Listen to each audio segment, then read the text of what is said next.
Florida میں طوفان Michael کے باعث ہلاکتوں کی تعداد 13 ہو گئی۔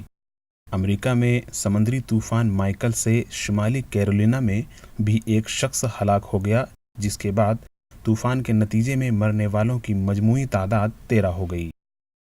امریکہ میں سمندری طوفان مائیکل کی تباہ کاریاں جاری ہیں۔ سب سے زیادہ تباہی فلوریڈا میں ہوئی، جہاں شمال مغربی ساحلی علاقے پر ہر جانب تباہی کے مناظر ہیں۔ تقریباً 250 کلومیٹر فی گھنٹہ کی رفتار سے چلنے والی طوفانی ہواؤں نے راستے میں آنے والی ہر شے کو اڑا کر رکھ دیا۔ سڑکیں ٹوٹ گئیں۔ جارجیا اور فلوریڈا کا خوبصورت ساحل اجاڑ بستی کا منظر پیش کر رہا ہے۔ فلوریڈا کے چڑیا گھر میں جانوروں کے پنجروں کو بھی نقصان پہنچا، کئی درخت گر گئے۔ فلوریڈا کے گورنر نے طوفان سے متاثر علاقوں کا فضائی جائزہ لیا ہے۔ طوفان سے ہزاروں افراد بے گھر ہو گئے ہیں، جبکہ 9 لاکھ گھروں میں بجلی کی سپلائی منقطع ہو گئی۔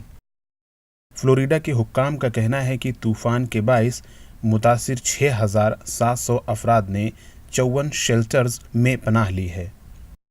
ورجینیا اور کیرولینا میں سیلابی صورتحال کا خطرہ ہے۔ فلوریڈا اور جارجیا میں ایمرجنسی نافذ ہے۔